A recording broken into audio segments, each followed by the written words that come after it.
Okay, so thanks to Elena for including me today and for all the Rubin staff for putting on the organization today.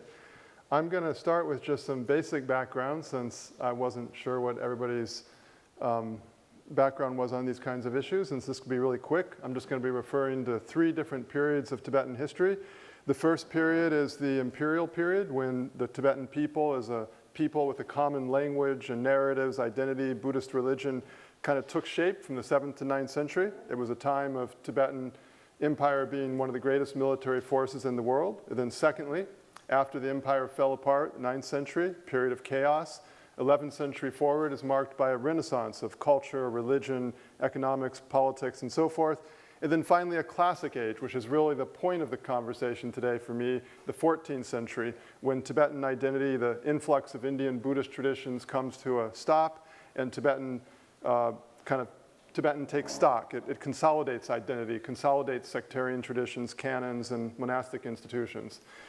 And then within the Renaissance period, after the empire, when Indian Buddhism was flooding up over across the Himalayas into the Tibetan plateau, there was a bifurcation of types where some Tibetans focused on issues of translation. They decided they needed to turn back to India, bring in new Buddhist traditions and translate them into Tibetan.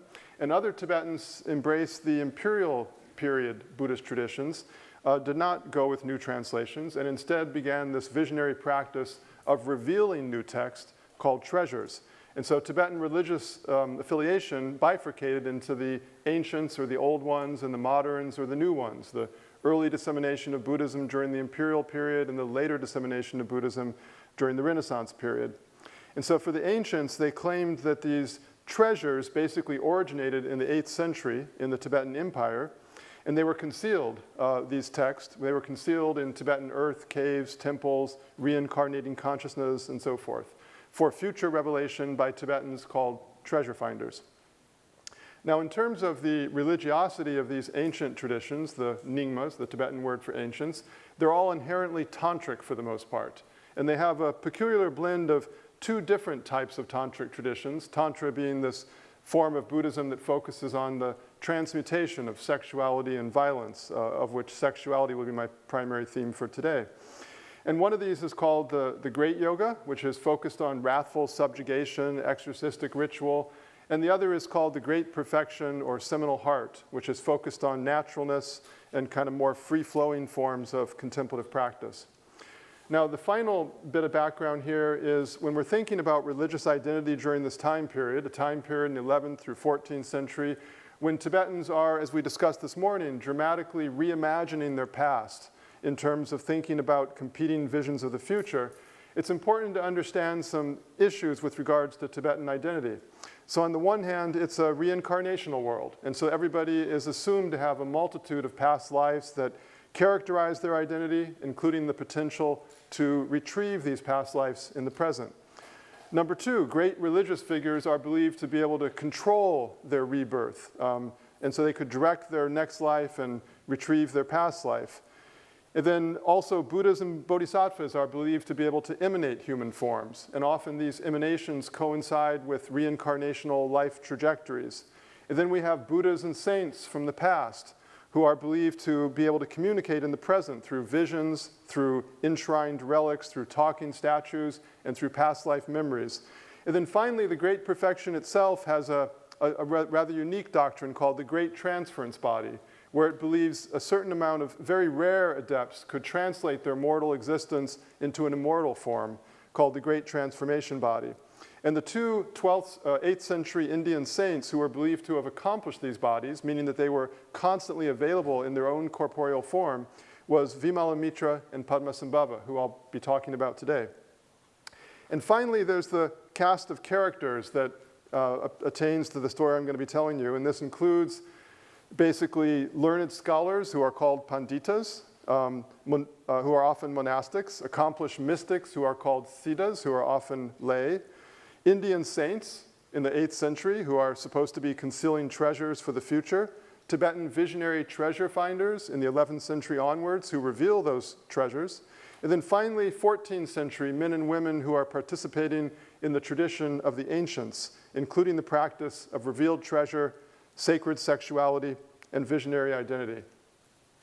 So I'm going to start I'm going to be exploring two different temporal trajectories for how the great perfection tradition was revealed in Tibet from the 11th through 14th century. And so the first one, both of these are anchored back in the imperial period. The first one begins with Vimala Mitra, who you see to your left. And the word literally means stainless spiritual friend. And he was an Indian saint who supposedly visited Tibet, but whose life and work is largely known from later revealed narratives that come from the 11th century forwards. And these narratives claim that he left behind extensive treasures in Tibetan soil and building and mines for later generations. And his associations, importantly, are all male. Both in terms of his Indian male teachers in his lineage, as well as his Tibetan male disciples. And one of the most famous is the good meditator from Liang, who you see to your right. And the profile of Vimala Mitra in this context is a classic pandita, a learned scholar. And he has some association with early forms of the great perfection, but for the classical form called the seminal heart that I'll be talking about, all of these associations are the 11th century forwards. And so now we're going to jump forward 3 centuries later, 300 years later, over the chaos of the empire breaking up following Vimala Mitra's time, the ensuing Renaissance, to the 12th century, when a man named Shangtun Tashi Dorje revealed a set of texts, a cycle of revelations, called the seminal heart of Vimala Mitra. And Shangtun Tashi Dorje was the force behind these revelations, but said to be inspired by a vision of Vimala Mitra who appeared to him and spoke. And these revelations introduced extensive new commentarial materials into the great perfection seminal heart. And so Vimala Mitra and his Indian male teachers and his Tibetan male disciples in the 12th century were imagined as the ones who really brought this tradition, who brokered this tradition of the great perfection seminal heart into Tibet, concealed it on Tibetan soil, and then drove the re-revelation of these in the 12th century. Now it's important to realize that during this early period of the 1100s and 1200s, the treasure tradition was not simply Padmasambhava. He was a player, but he was not the player. There were many people who were supposed to be concealing these treasures in the 8th century for later revelation. And then we're going to jump forward to the figure on the right-hand side, whose name is Kumaraja. He's in the 14th century. And Kumaraja is a Tibetan who was supposed to be the reincarnation, or not the reincarnation, the emanation of Vimala Mitra. And so he was one of these emanatory fragments of Vimala Mitra who keeps reoccurring on Tibetan soil. And so at this point, the Vimala Mitra tradition of the seminal heart, great perfection, is the only tradition in town. It's the only one that anybody knows about. It has nothing to do with Padmasambhava. And as we'll see in a moment, he's the teacher of Longchenpa, in which my presentation kind of concludes. Now we're going to rewind back to the imperial period, because we're looking at two different revelatory arcs that are anchored in the imperial period that reveal this great perfection tradition in these ancient communities. And so here we see an image, or a variety of images in kind of costumed form, in rocks and temples and statues and in tankas and paintings and so forth, of Padmasambhava, literally the lotus-born, as we heard this morning. And Padmasambhava's profile, in contrast to Vimala Mitra, is not the learned pandit, not the learned scholar, the learned professor, but rather he's a siddha, a mystic tamer, a wrathful tamer of indigenous spirits. And almost all the information, as we heard about today, comes from much later, especially revealed narratives. And he's an important figure in the 11th and 12th century of a concealer of terma, but he's not the only one. But over the course of the 11th to 14th century, he increasingly occupies this ubiquitous position in Tibetan culture, and particularly in the Nyingma treasure tradition. Now, here we see a picture of Padmasambhava from the collection, and his two consorts, one Yeshe Tsogyal, Tibetan consort, who's shown over here, and I'll get to the other figure in the moment. Now, the word lotus, it's important that it's a tantric esoteric term for vagina, and vajra is the code word for penis. So when we say the lotus-born, while it's associated with this story of a miraculous birth from a lotus, we could also interpret it as womb-born, born of a lotus, born of a vagina. And it also points to the sexually active character of Padmasambhava and his followers outside of monastic vows and institutions. And that's hence the title of my presentation, as you'll see, The Rise of the Lotus. And so his partners in Tibet included a sexual partner, as well as a teaching and other ritual partner named Yeshe Tsogyal. And in much later narratives that we're going to turn to now, there's a young Tibetan princess that you see to the right named Padmasambhava, which means luminous lotus. And then, again, we skip forward to the 14th century. And the story of Princess Padmasambhava to the right, a figure that nobody had, before to the right, that nobody had ever heard of before, appears in the early 14th century treasure revelations called the Seminal Heart of the Ḍākinīs, or the Seminal Heart of the Sky Dancers.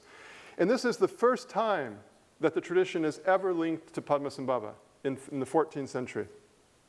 And so these revelations include narratives that reimagine the tradition's imperial origins as now involving Padmasambhava, the lotus-born, as much as Vimala Mitra in terms of the composition, the transmission, and the revelation and concealment, the concealment of these Seminal Heart Great Perfection texts. And the narratives detail central roles for two women, two Tibetan women, his consort Yeshe Tsogyal, who participates in their concealment, and this young Tibetan princess named Padmasambhava, or luminous lotus. Now, Tsultrim Dorje is a male. He's a treasure finder in the 14th century. He dies at a very young age after revealing these texts, and he claims to be the reincarnation of this princess, luminous lotus, or Padmasambhava.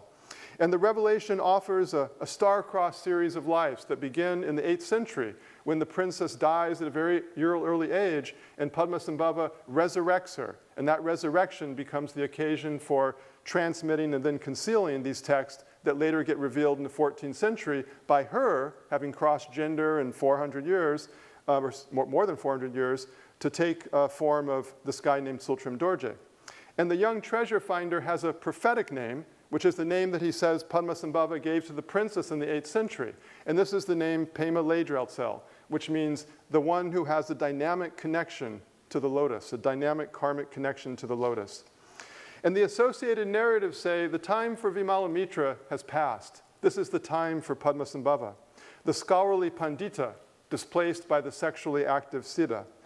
And treasure revelation was usually understood to be facilitated by these tantric sexual practices, with the sexual activity aiding in the generation of text. And accordingly, Tsultrim Dorje had a female sexual partner named Lotun Dorje Boom, who was involved with his revelations. So here you see the entire kind of temporal arc of these two competing great perfection revelations. The bottom one is the original one that starts in the 12th century with Vimala Mitra being the Indian imperial anchor, and the top is the 14th century revelations of Padmasambhava's legacy that starts in the 8th century but is only revealed in the 14th century. Now, when we look at these two cycles, each one 2 to 3 volumes long, which include ritual practices, contemplative meditations, philosophical works, and narratives, when we focus on the narratives, they are startlingly different in nature. Vimala Mitra's tradition involves an extraordinarily complex cosmology that goes back to the beginning of time, millions of years ago, and covers a galaxy full of literally billions of worlds, and only gradually ends up in India through a series of teachers that culminates in Vimala Mitra in the 8th century, and then only in a very tertiary way talks about their concealment and revelation in Tibet itself. And so we have in these narratives a divine cosmology, a primordial Buddha, a massive cosmological Buddha that has scores of worlds contained by their cavernous body. We have these things called the 3 sources of the teaching that roam the galaxy, a Vajra, a statue, and a book disseminating the teachings, et cetera, et cetera. And then we have a series of Indian teachers called Garap Dorje, Manjushri Mitra, Sri Simha, Jnana Sutra, and Vimala Mitra. No Padmasambhava at all. And then even a final eschatology where the entire galaxy is liberated, leaving behind just the pure expanse of reality. Now, when we look at the narratives of Padmasambhava, the seminal heart of the Ḍākinīs, of the sky dancers, it's a very different set of narratives. It's narratives that are focused on this world and a profoundly Tibetan world, not this grand cosmology of millions and millions of worlds. And it's focused on Tibetan events, Padmasambhava being in Tibet, and Padmasambhava's interactions with his Tibetan consort Yeshe Tsogyal, the princess Padmasambhava, the luminous lotus, and so forth. It has a central focus on women, on male-female relationships and sexuality far more than the earlier Great Perfection text. It offers a central narrative role for two Tibetan women, Yeshe Tsogyal and Princess Padmasambhava, and its time scale is more intimate from the imperial period to the 14th century, not the great cosmogony and the far distant eschatology. So this all culminates in Longchenpa, the acknowledged greatest figure in the history of the tradition in the 14th century. And in Longchenpa, these two traditions merged, Vimala Mitra's older tradition and Padmasambhava's newer tradition. And so Longchenpa composes extensions of both of these, which I'll get to in a moment. And in addition, he has, in his early 30s, he convenes in the kind of old Samye, the original monastery of Tibet, he convenes these teachings, or these disseminations of the seminal heart of the sky dancers, this more recent revelation. And in these teachings, his female disciples become possessed by Buddhist goddesses and others, and they reveal that he, in fact, is the immediate reincarnation of Tsultrim Dorje. In other words, he is the luminous lotus princess. So the princess from the 8th century who was reborn in the 14th century to reveal these texts was then immediately reborn again as Longchenpa himself, the greatest figure in the tradition. And on the your left-hand side, Longchenpa is the far left-hand figure, and he's pulling out treasures from a cave right outside of Samye Monastery that represent his visionary extension of these traditions. Now, when we turn to the kind of very human and very Tibetan 14th century end of these grand narrative arcs that I've been talking about, we find an extraordinary juxtaposition just within the space of 3 decades of completely different models of what revelation means from Padmasambhava. On the one hand, we have Tsultrim Dorje, who at the beginning of the 14th century reveals the seminal heart of the sky dancers, and then just 3 decades later, we have his supposed reincarnation, Longchenpa, revealing the seminal quintessence of the sky dancers. Now, Tsultrim Dorje's life and revelations and narratives offer a classic drama in the treasure tradition of past events, secret events in the imperial period where things were concealed, and then equally dramatic events 5 centuries later, where you have reincarnation, visionary revelation, material objects, and so forth. And these events are detailed in long narratives and prophecies and colophons that leave no space for the imagination. Namely, Padmasambhava, Yeshe Tsogyal, it's claimed they really did write these texts. They really did conceal these texts. There really were objects that were then brought back in the 14th century across time. And they're presented as text and narratives, thus, that come from the lips and lives of Padmasambhava and Yeshe Tsogyal across 5 entropic centuries into the 14th century, acid-washed and breath-fresh in form. Longchenpa himself, in his revelations, draws from much of the same imagery and language of treasure revelations. He talks about mysterious scrolls magically appearing from the past. He classifies his text into types of scrolls, and he discusses precious yellow scrolls, white scrolls, simulated scrolls. He talks about scrolls as treasures that descend into his heart, which he then arrays on the scrolls. But when you read the colophons of these texts, there's like 60 or 70 texts in the cycle, colophon after colophon, it's clearly Longchenpa who's writing. It's clearly Longchenpa who's saying, these are my compositions. And so we see this moment where just 3 decades later, inspiration and authorship completely coincide in a seamless blend. The colophons use the standard verbs for composition.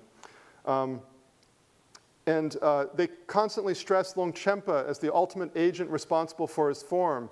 The only places described as the place of composition are his own retreat center on the slopes of White Skull Snow Mountain or Chimbu, where he had striking visions of Padmasambhava, Yeshe Tsogyal, and others. There's complete lack of any concrete historical scenarios involving 8th century figures that are claimed to have written and concealed these texts and so forth. And this is also made clear in his frequent description of the cycles as wisdom treasures rather than earth treasures having that kind of materiality. And so it seems quite clear that for Longchenpa, despite using the language of revelation and inspiration and blessing, that these are personal compositions. And they contrast markedly to the traditional treasure descriptions of symbolic scripts that magically transmutate right before the revealer's eyes, even like with Jake in the British Library. and a fragile process of decoding. Now, more intangibly, when you read the contents of the text, they're clearly his undisguised personal expression, and they constantly make references to the urging of a disciple, Usir Gocha, for him to write these things. So in all of this, the cycle's own framing narratives and colophons, they contrast precisely to the earlier revelation by Tsultrim Dorje, with the latter's colorful addition to the hagiographies of Padmasambhava and Yeshe Tsogyal, the presentation of a past life pedigree that goes back to an imperial princess, and extended prophecies and dialogues that are given between Yeshe Tsogyal and Padmasambhava, as well as their physical recovery out of rocks and so forth. So interestingly, Longchenpa appears to describe his previous incarnations' revelatory activities as reflecting a mere mastery of words, evidently referring to the recovery of these physical manuscripts, while he says that in this life I have fully understood their inner meaning, which resulted in his own kind of revelations.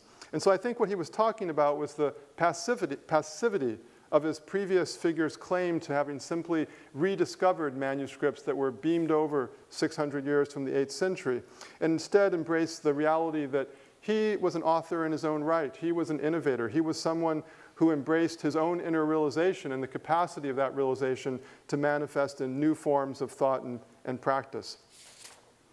Now, the last thing I know that I've been using up my time, but I was told to not worry about that by someone, I won't say who.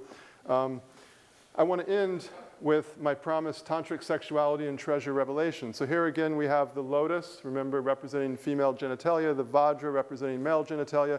Over here we see an image of treasure revelation where you have a treasure finder at the top, rooting around a cave looking for treasure, a consort evidently down at the bottom.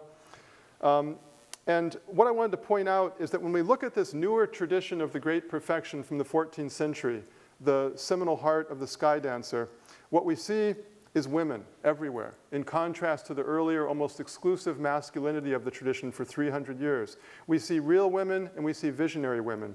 We see the 8th century Yeshe Tsogyal as Padmasambhava's key partner in Tibet.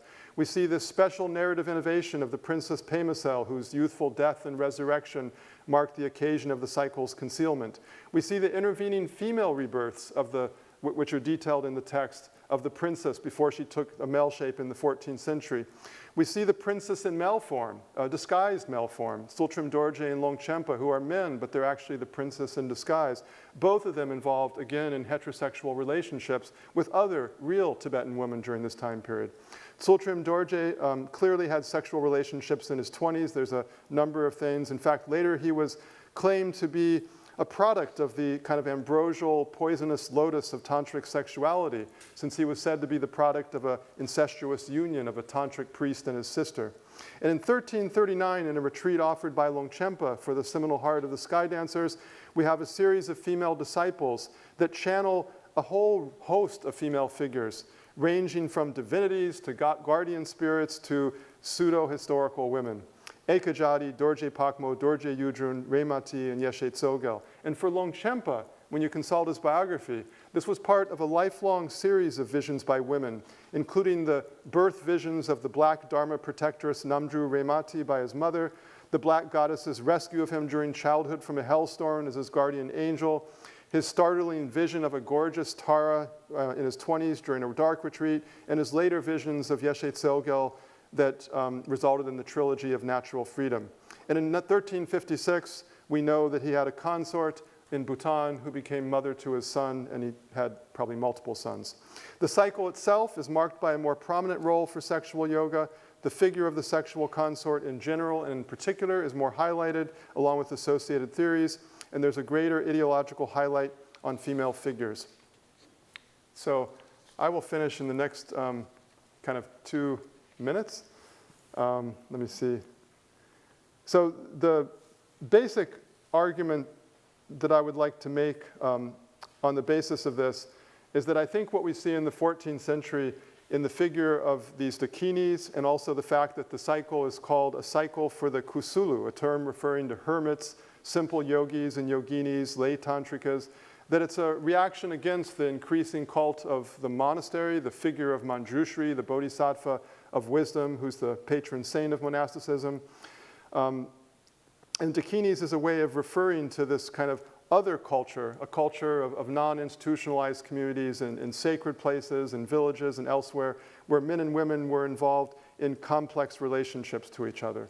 And so Vimala Mitra, in the Great Perfection, embodied the scholar or the pandit with his associations of scholasticism and monasticism and analytical writing. Padmasambhava instead represented the siddha, a contemplative, a poet, a sexually active person who fit uncomfortably within these 14th century institutional norms. And so the seminal heart of the Ḍākinīs is a far more poetic text in style, retrieving a certain simplicity and beauty that's at times lost in the older scholasticism of the Dzogchen. And the association of poetry with Padmasambhava is further borne out in Longchenpa's own predilections for philosophical poetry. These two sides manifest in Longchenpa's early self-identity as a poet, the massive scholastic output of his 30s and 40s, and the breathtaking beauty of his later philosophical poetry towards the end of his life. Certainly Kumaraja, his teacher, inspired him with his austere, intellectually brilliant presence, a presence acknowledged by the Ḍākinī in her indication of him as the incarnation of Vimala Mitra himself, and recognized by Longchenpa with his own memorial, his monumental scholastic, The Treasury of the Supreme Vehicle. Yet in the end, he was more deeply moved by Padmasambhava with his poetic vision, a vision that involved women and men living together in union, not in egalitarian communities, but in flawed and imperfect union overlaid by images of a more perfect integration. And it's here too that his incarnation of Tsultrim Dorje, otherwise known as the one karmically connected to the lotus, captured his own close connection with women, with visions of women and women's visions. His own lifelong conflict with authorities and sense of persecution also drew him to Tsultrim Dorje. And to this figure, a persecuted poet of the Great Perfection, prophesied by Padmasambhava and bound up with women's visions and visions of women, Longchenpa was powerfully drawn on many registers. Longchenpa's life is thus an appropriate climax for a tradition haunted by visions of the past, prophecies of the future, and a present pervaded by images of women and actual women, even as the antiseptic, dichotomizing monastic movement swept over the terrain of Tibetan religion. That's it.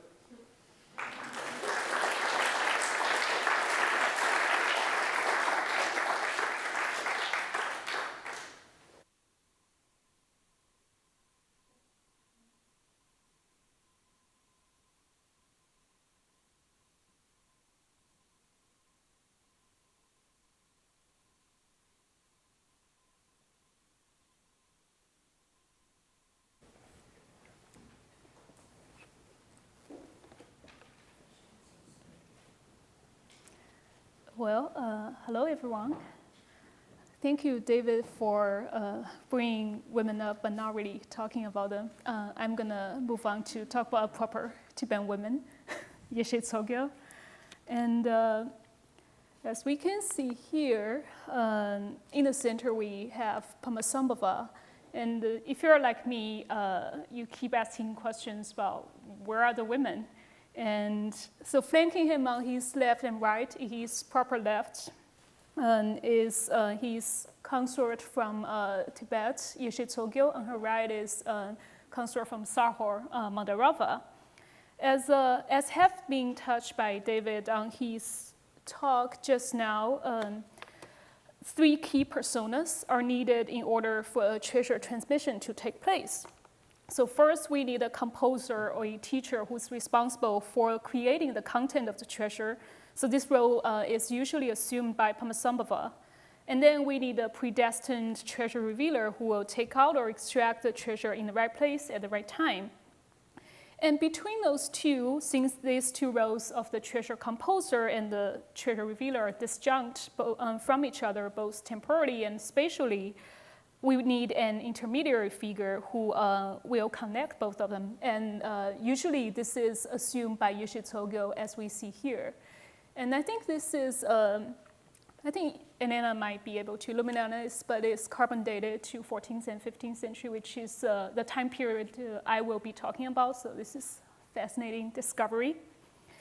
And so I think this intermediate figure taken by Yeshe Tsogyal ensures the treasure transmission will successfully take place. And in the form of her life as an 8th century Tibetan woman who's the disciple and consort of Padmasambhava, Yeshe Tsogyal receives treasure teaching transmissions from Padmasambhava, and then she encodes them into a secret language and entrusts them to local spirits or guardian deities. And in her encounters with treasure revealers in later generations, she usually takes some magical emanations in their dreams or their visions, reveals to them their predestined treasure, and aids them in the process of revealing treasures. Since we have almost all the Padmasambhava experts here in this room, instead of making one argument about one aspect of Yeshe Tsogyal's lives and emanations, I'd like just to make some more general observations from my current research project on the roles assumed by Yeshe Tsogyal in the treasure tradition.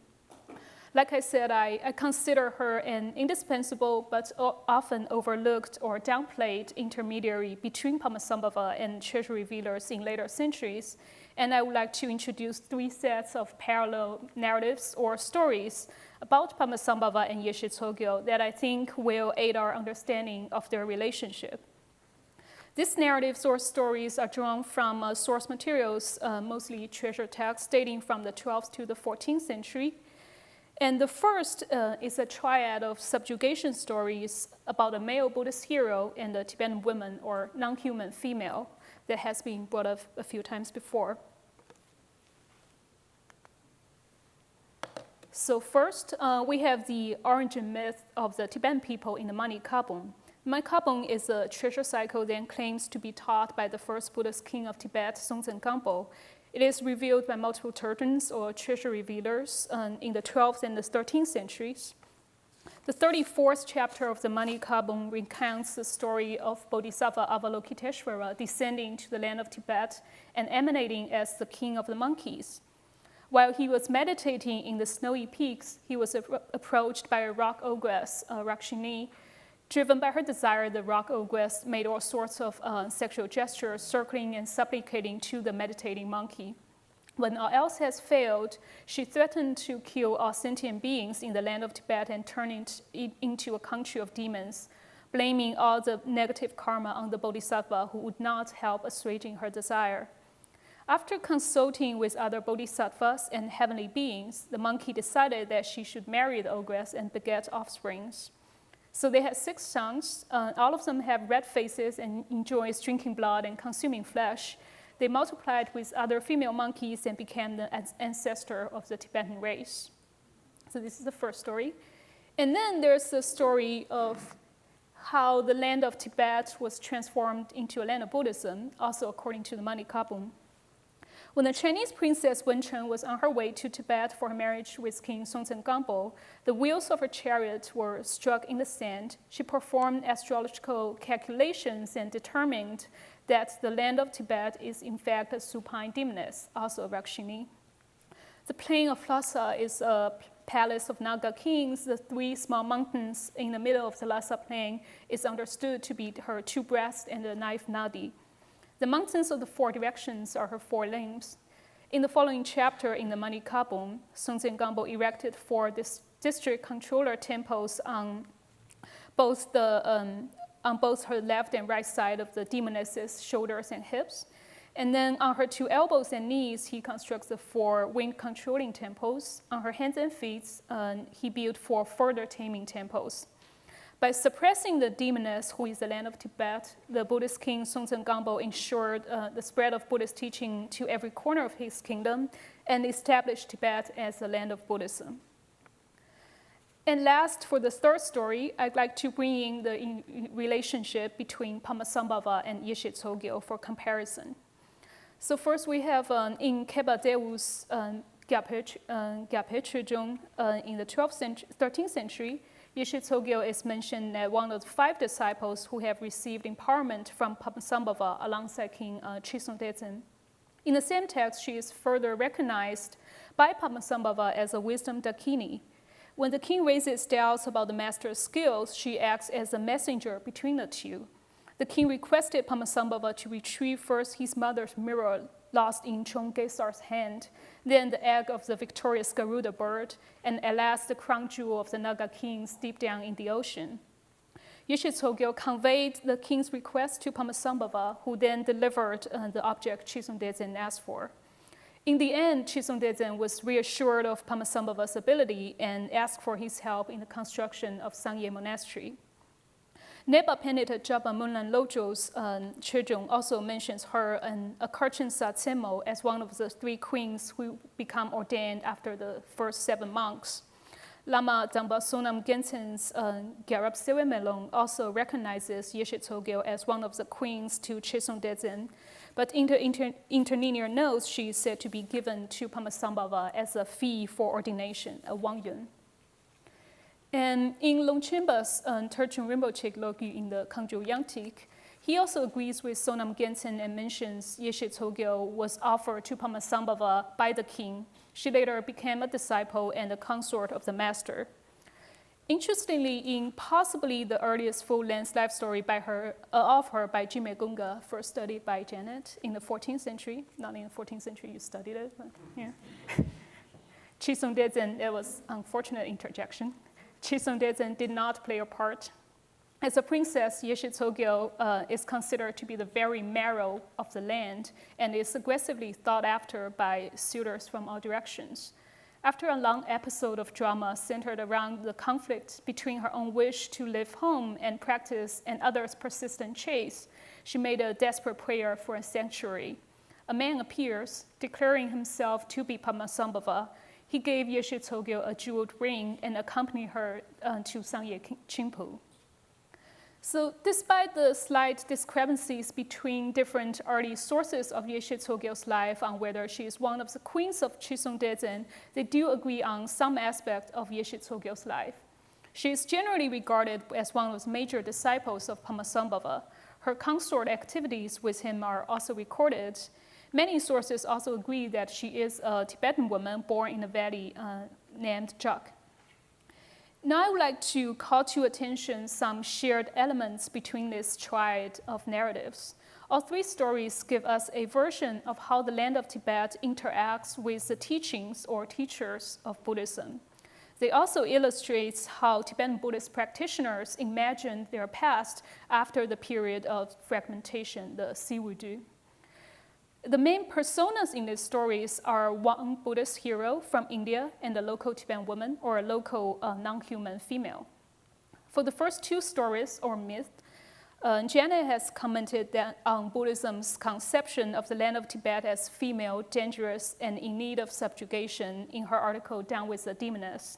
Here I will just add that in the 3rd story, that is the story of Padmasambhava and Yeshe Tsogyal that depicts their relationship, the need to tame or to subjugate is no longer there. So James, here's to your ending of the subjugation story. In this case, the woman who is connected to the king of Tibet or representing the essence of the land of Tibet is readily offered to the Indian Buddhist master or herself willingly become the disciple and consort of the Indian master. So that's the first set of narratives. And for the second set, I'd like to move on from a traditional definition of narrative to look at the meta-narrative that frames a different genre of text called shulen, or question and answer text.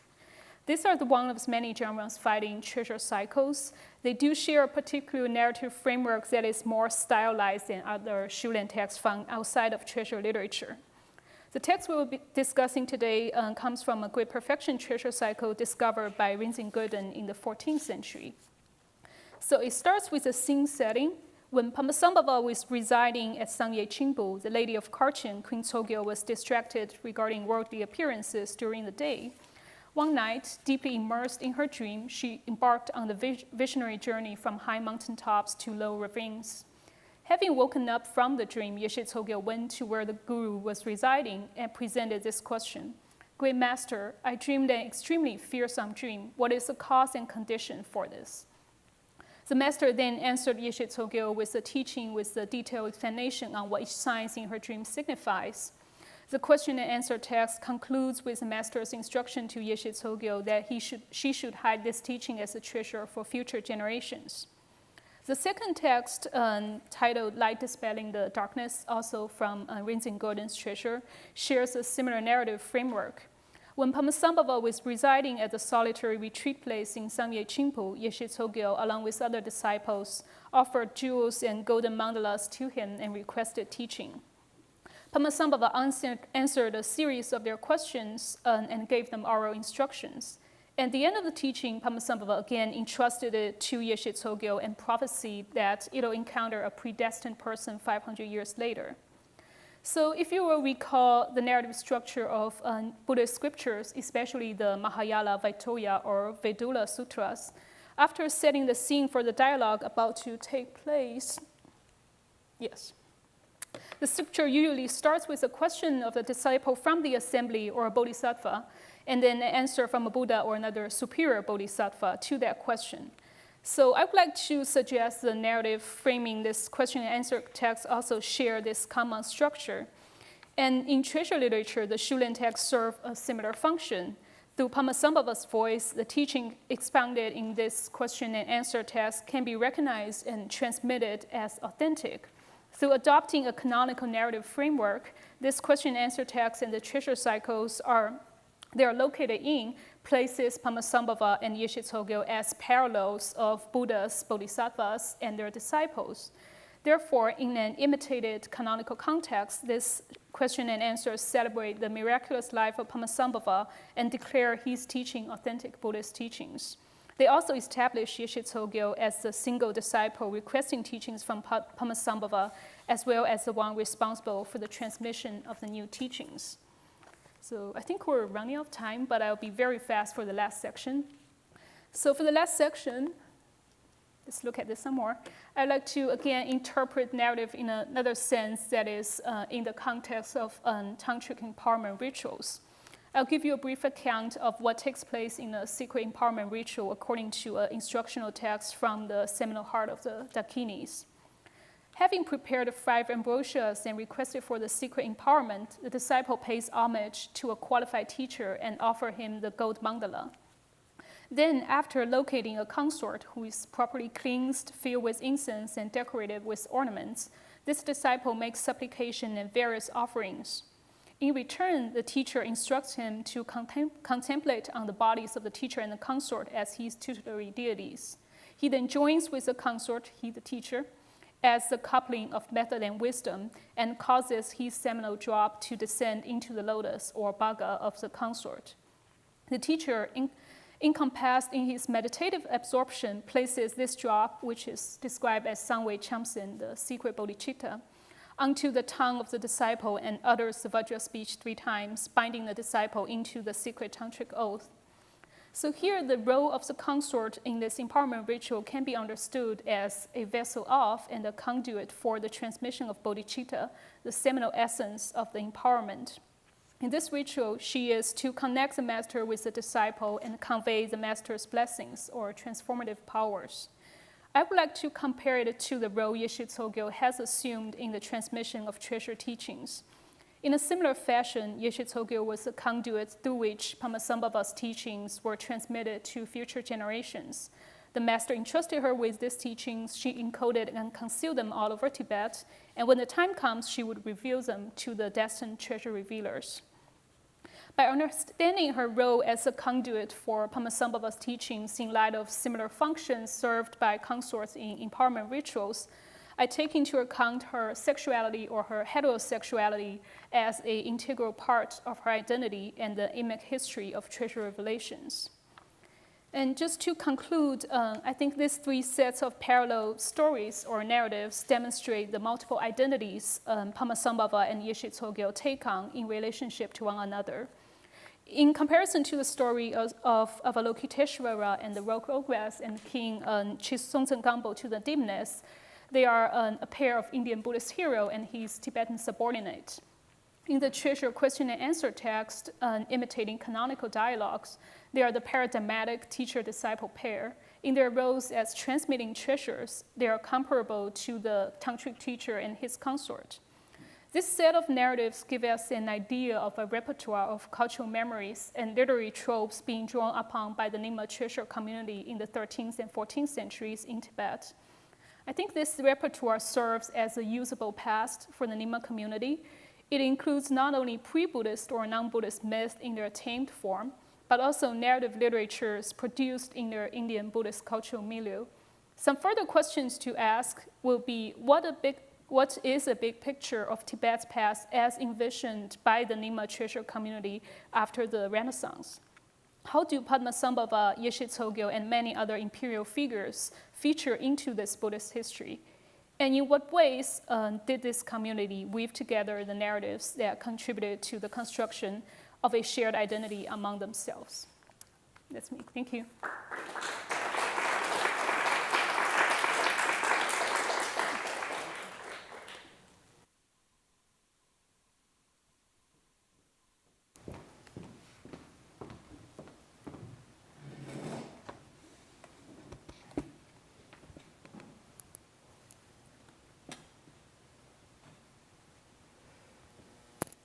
So, is this working?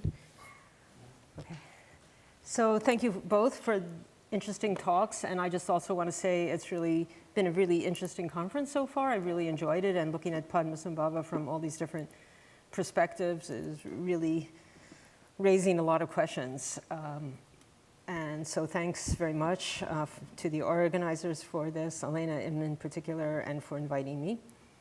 I'm just going to make a few comments, and actually, unlike I think pretty much everyone so far, I'm only doing a response, so this isn't like my own presentation. And these are really very rough sort of ideas. I just want to follow up on a few themes. So one way of getting into the whole conversation is thinking about Padmasambhava as a very distinctively Tibetan hero. And I'm not going to pursue this, but just to put out there the possibility of comparing the whole Padmasambhava lore to other similar major figures in other Buddhist countries who were major figures that brought Buddhism in and then play a very formative role. I think one of the best possible comparative objects could be Bodhidharma. So this somewhat mysterious person, their historical actual status is not entirely clear, but then become these iconic figures that stand for all kinds of various dimensions that are very characteristic, you might say, of Chinese Buddhism, you know, even though he's basically connected to Chan and so on. And you could think of other figures, perhaps in similar ways, like Mahinda, for example, the son, right, of Ashoka, who goes to Sri Lanka, and other such figures. This is only to say that what I'm trying to do is maybe step back and see what kind of general patterns that we can see, and one way would be from a comparative perspective. So what in particular is so especially Tibetan about everything that we've been hearing about Padmasambhava, and especially in the particular panel today? And I'd like to just thematize the category of the human, which some of you may have noticed in a previous book that I wrote, the Being Human in a Buddhist World. I'm very interested in the human. Actually, at the moment, I'm working on the so-called post-human, which is the non-human, beyond the human. But anyway, the human is still a very interesting thing. And I would really summarize a lot of David Germano's presentation in terms of these human elements that he sees the sort of the distinction between the entire Vimala Mitra lineage and tradition that he was tracking in his talk and that of Longchenpa and the Nyingma tradition. A very striking and really interesting difference between this very cosmic kind of approach, which is really, you know, sort of transcendental and not really touching the ground, and what's among the really distinctive features of the terma tradition in Tibet, as facilitated and centered around Padmasambhava, has to do with many extremely human dimensions of it. And maybe one really important one is the way in which Tibetan history in particular, very specific Tibetan actors, are brought out to the fore in ways that you very rarely see in other traditions, not just in terms of the sort of history of how the text was transmitted, but actually into the narratives themselves and the very construction of the teachings. And also, Clearly, some of the issues around sexuality that have been talked now about by both speakers, the role of the female, so I'll try to come back to some of those in a moment. And then also perhaps the contrast between monastic Buddhism and tantric Buddhism. I was very struck, by the way, by one of David's last sentences, where he characterized monastic Buddhism as the antiseptic, dichotomizing monastic movement. That's a little bit over the top, I would say. There's really interesting things and human things about monasticism, too. It's not entirely an antiseptic. But again, the emphasis on the role of Shangdun, the Longchenpa, Shangdun Tashi Dorje and Longchenpa's interest, and how we can pick up in the texts themselves of their own agency in the construction of these works as a sort of more human, down-to-earth side. And yet, on the other hand, I would say that there's something also about the terma tradition, and especially in comparison to Chinese Buddhism, and other forms of Buddhism that are, extremely arcane and an obsession with magic, incredible transcendent powers, ability to remember very specific texts over long periods of time. So from the moment when the treasure discoverer in a previous lifetime receives the text and is able to actually memorize and encode the text and keep it in mind for like 4 or 5 or even more generations of rebirths and remembering it again, and then all these deities come and tell them where the text is, that seems to be not necessarily a very human, down-to-earth dimension. So in some ways, just thinking about the presentations over the course of today, there's a way in which both an extremely human side and at the same time that's in tension with a very magical and superhuman side as well. So let me just, so there is that tension. Let me go back to a little bit more on the human dimensions of that, and then at the end I'll come back to the other side as well. One thing just to stress is that the really extremely interesting part about terma tradition altogether has to do with the fact that the termas, the actual texts that are transmitted, are actually said to be ultimately taught by the Buddha. So either Buddha Shakyamuni or some primordial Buddha. In other words, these are Buddha Vachana texts. And if you'll recall, in the history of Buddhism more broadly, there are certainly many, many works in Buddhist tradition that have been subject to criticism. Was this really taught by the Buddha? Certainly the whole Mahayana canon, not to mention many other Buddhist works. But never in any other tradition that I'm aware of is there such an important element within that story of the creation of the text that is so explicitly identified and linked to particular human historical actors. And for me, I know that Rob Mayer, for example, I recently was in a little bit of a tiff with him about this, who claims that a lot of terma, a lot of the elements can all be found in Indian Buddhism. And even though maybe specific elements you can find here and there, I don't really agree with him. This is a fully developed tradition of textual revelation and scriptural production in Tibet, in some ways not unlike the larger history of the production of all these Mahayana sutras, and yet in Tibet, this really important ingrediency and role of the human interlocutor, the human mediary, which is really unique, I think, to Tibetan tradition, and it really makes us wonder why, and how did they get the gall to actually be so upfront, even though there's many ways in which the treasure discoverer will actually deny that this was actually his own composition, and sort of bury it to a certain extent. It's never really buried completely, and it really does come out, and Longchenpa is one of many such examples. So that's really very striking.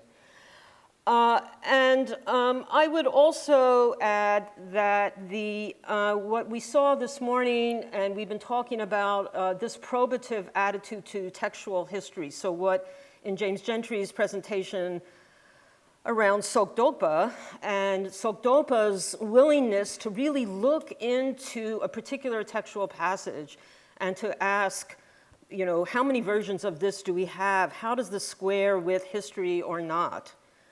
is, again, a type of investigation that you don't see in other forms of Buddhism. Again, there's so much discussion of whether certain Buddhist texts are really genuine Indian works translated from the Indian language or not. But seeing scholars who are willing and able to actually pull apart each of the statements, look at the evidence, actually subject them to critical standards, even if in the end Tsogdopa is tipping it in the direction that he wants to go, that to me is less impressive than the fact that he'll spend so much time actually trying to prove something in what for him are very critical terms. And that's his effort.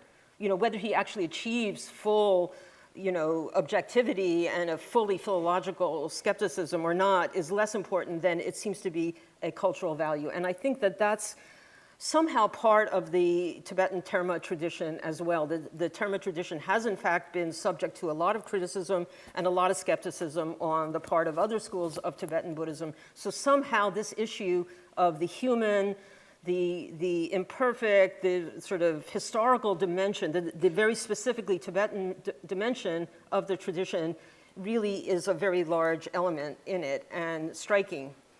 Let me also add, by the way, just out of my own research, that in the medical tradition that I've been studying for a long time now, there is also a huge debate about whether the Gyushi, which is the root medical text, is really a translation from Sanskrit or not. And once again, in the medical tradition, you have a fantastic tradition of all these scholars actually picking apart the very statements of the text and saying, no, this text cannot be a translation from any Indian language because it talks about a climate that's not like the climate in Tibet. It talks about tsampa.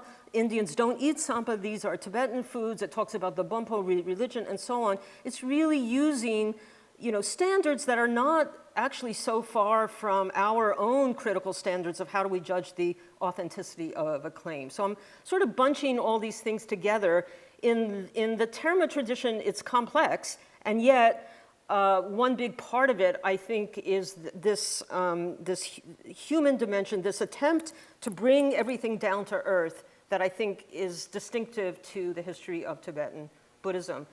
Let me just say briefly, the role of women in all of that and female sexuality, it is certainly the case that Tantra as a movement more generally, and of course Tantra is not invented in Tibet, but it's invented in India. But Tantra as a movement is certainly a movement that's trying to bring more of what you might call just secular human life back into Buddhism, finding a way to sacralize other kinds of practices that are a little bit further away from the antiseptic atmosphere of the monastery.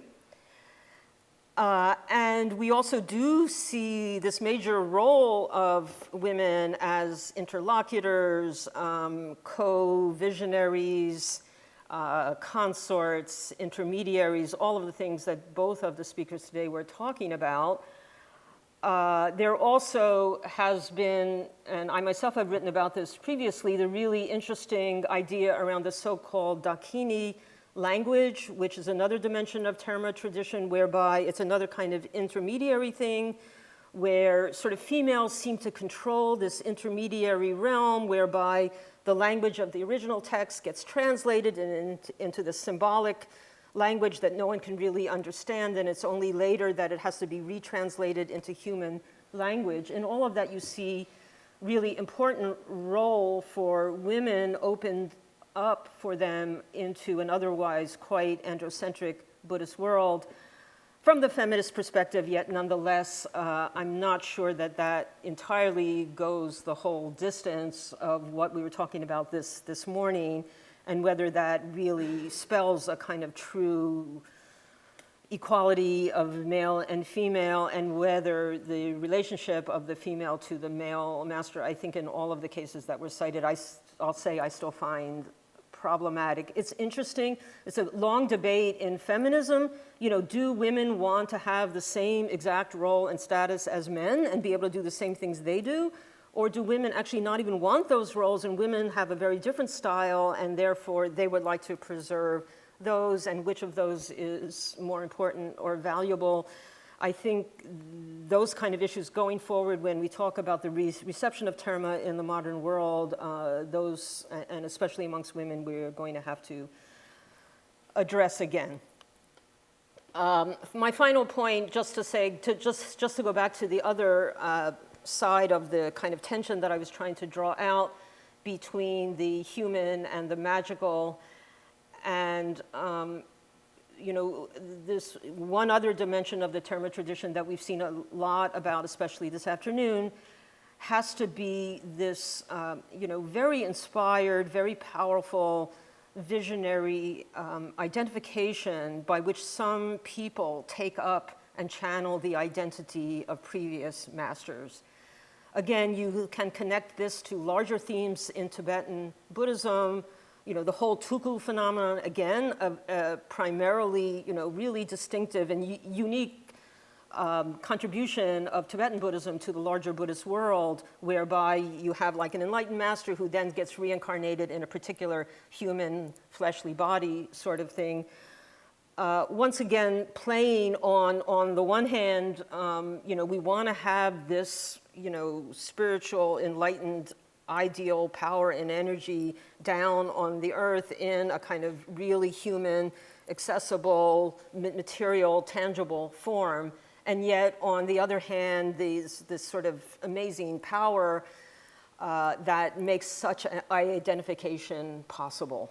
And I think in a figure like Padmasambhava, you really have these two sides operating at the same time. On the one hand, someone who might be a really appropriate role model for the powerful, male figure for Tibetan tantric figures, and Tibetan even political actors, as we were talking about this morning, and yet at the same time participating in many of these more esoteric and abstract and kind of high-level meditative and other kinds of powers at the same time. So a productive tension, we might say. So that's it.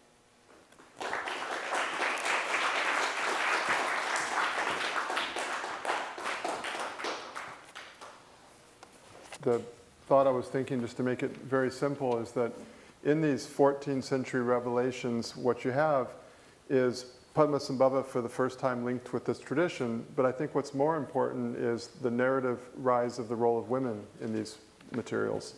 And it's very, very different from the Copper Island that we heard about this morning.